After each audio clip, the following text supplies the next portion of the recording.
Hello, and welcome back to Life of Medical.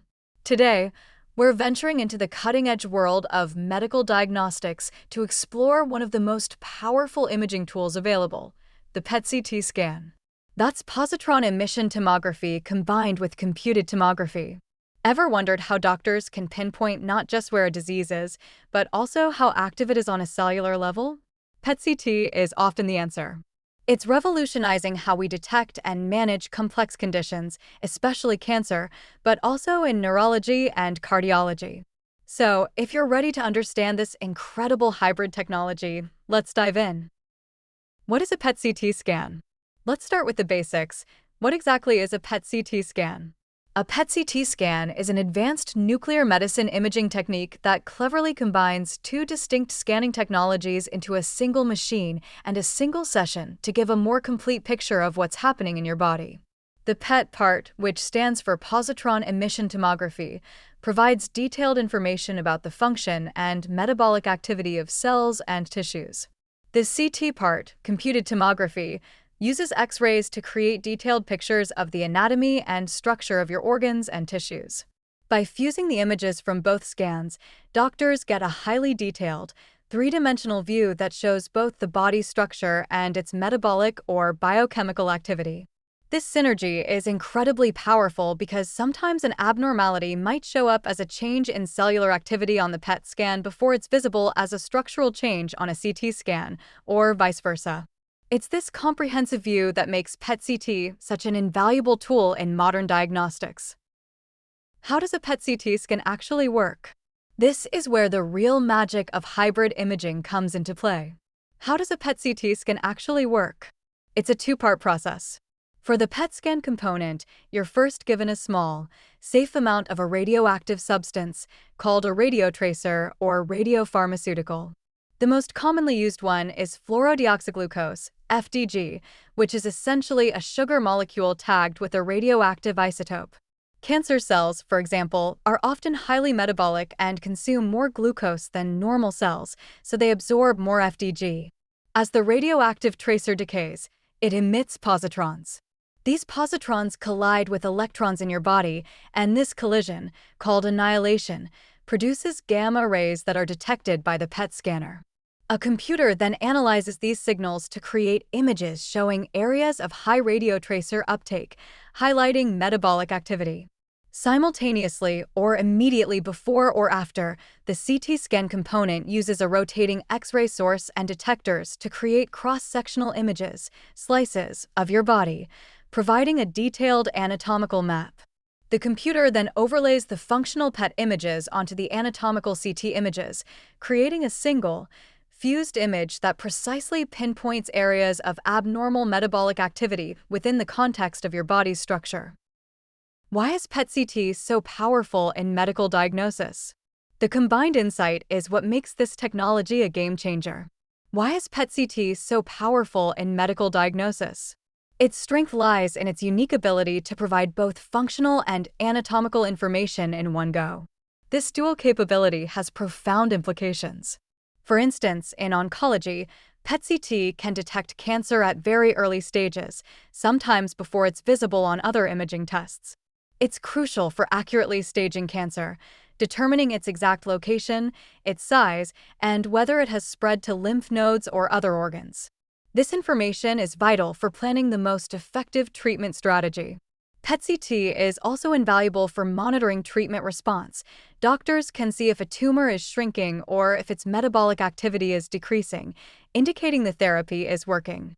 It can also help differentiate between scar tissue, which is not metabolically active, and recurrent tumor, which is.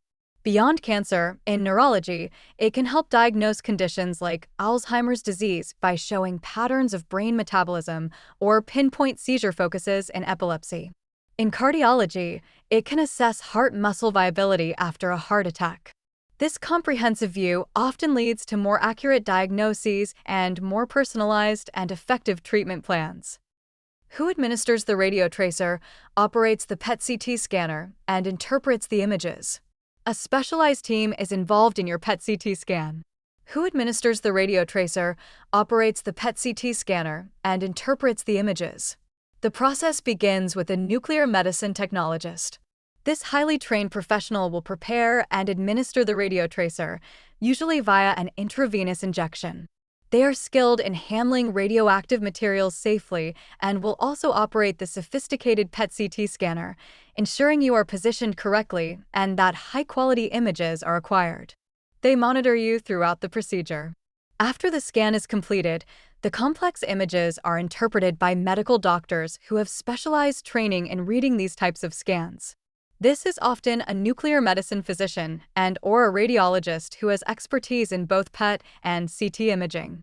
These specialists meticulously analyze the fused images, looking for any abnormal patterns of radiotracer uptake and correlating them with the anatomical findings from the CT scan. They then compile a detailed report for your referring physician, who will discuss the results and their implications with you. This collaborative approach ensures the highest level of diagnostic accuracy. Where is a PET-CT scan typically performed? Given the advanced technology involved, you'll find these scanners in specific settings. Where is a PET-CT scan typically performed? PET-CT scanners are complex and expensive pieces of equipment, and the use of radiotracers requires specialized facilities and handling protocols. Therefore, you will generally find PET-CT services located within the nuclear medicine or radiology departments of major hospitals and larger, specialized outpatient imaging centers. These facilities are equipped to handle the production or timely delivery of radiotracers, as many of them have short half-lives, meaning they decay quickly. For example, FDG needs to be produced in a device called a cyclotron, which is often located on-site or nearby to ensure the tracer is available and potent when needed. The rooms housing PET-CT scanners are also specially designed with appropriate shielding to ensure radiation safety for both patients and staff. Accessibility might be more limited than for standard X-rays or CT scans, but these centers are strategically located to serve regional populations. When is a PET-CT scan commonly used? The applications of PET-CT are quite diverse. When is a PET-CT scan commonly used? Its most frequent application is in oncology. It's invaluable for detecting various cancers, including lung, colorectal, breast, lymphoma, and melanoma. It's used for initial staging to see if cancer has spread, metastasized, to assess how well a cancer treatment is working, and to check for cancer recurrence. In neurology, PET-CT can be used to evaluate patients with suspected dementia, helping to differentiate Alzheimer's disease from other forms by looking at patterns of glucose metabolism or amyloid plaque deposition in the brain, using specific tracers. It can also help pinpoint the origin of seizures in patients with epilepsy who may be candidates for surgery. In cardiology, PET-CT can assess blood flow to the heart muscle and determine if areas of the heart muscle are viable, alive, after a heart attack, which can help guide decisions about procedures like angioplasty or bypass surgery. It's also increasingly used to detect inflammation in blood vessels or infections in various parts of the body when other imaging methods are inconclusive. Preparing for your PET-CT scan. Key instructions. Preparation is key for an accurate PET-CT scan. Let's cover preparing for your PET-CT scan. Key instructions. The specific instructions can vary depending on the reason for your scan and the type of radiotracer being used, but for the common FDG PET-CT, preparation is crucial. You will typically be asked to fast for about 4 to 6 hours before the scan. This means no food or sugary drinks, though water is usually encouraged. Often, a low-carbohydrate, high-protein diet is recommended for 24 hours prior to the scan to help improve image quality. It's important to stay well hydrated by drinking plenty of plain water. You should inform the imaging center staff about any medications you are taking, as some may need to be temporarily stopped. If you are diabetic, you'll receive specific instructions regarding your medication and blood sugar levels, as these need to be well controlled for an effective scan. Also, it's vital to inform the staff if you are, or think you might be, pregnant or if you are breastfeeding. Wear comfortable clothing without metal zippers or buttons if possible, or you may be asked to change into a hospital gown. What to expect during and after your PET-CT scan. Knowing the process can ease your mind. So, what to expect during and after your PET-CT scan. When you arrive, The technologist will explain the procedure and answer your questions. The radiotracer will be injected, usually into a vein in your arm. After the injection, there's an uptake period of about 30 to 90 minutes. During this time, you'll need to rest quietly, avoiding movement and talking, to allow the tracer to distribute throughout your body and accumulate in the targeted tissues. Once the uptake period is over, you'll be asked to lie on the scanner bed, which will move slowly through the donut-shaped PET-CT machine. The scan itself is painless and might take about 20 to 45 minutes, depending on the areas being imaged. It's important to lie still during the scan to ensure clear images. After the scan, you can usually resume normal activities. You'll be encouraged to drink plenty of fluids for the rest of the day to help flush the radiotracer from your system. The radioactivity diminishes very quickly, mostly within a few hours. The advantages and considerations of PET-CT imaging. Like any advanced medical procedure, PET-CT has its pros and cons. Let's discuss the advantages and considerations of PET-CT imaging. The primary advantages are its remarkable ability to detect metabolic changes often before anatomical changes occur, providing very early disease detection. The fusion of functional PET data with anatomical CT data allows for precise localization of disease, which is critical for treatment planning, like guiding biopsies or radiation therapy. It can often provide a whole-body survey, which is excellent for staging cancer. However, there are considerations.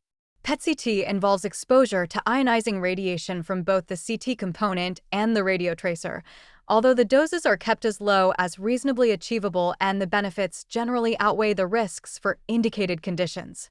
The scans can be expensive.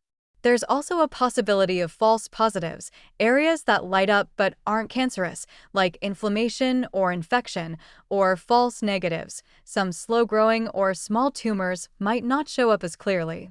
The choice of radiotracer is also crucial. While FDG is common, specific tracers are better for certain conditions.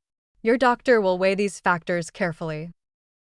PET-CT technology is truly a testament to medical innovation, offering an unparalleled view inside the human body to fight complex diseases with greater precision. It's a powerful ally for doctors and provides so much crucial information that can guide life-changing treatment decisions. I trust this in-depth look has helped you understand the incredible capabilities of PET-CT scans. If you found this information enlightening, please hit that like button, subscribe to Life of Medical for more explorations into medical science, and activate the notification bell. As always, your questions and experiences are welcome in the comments below.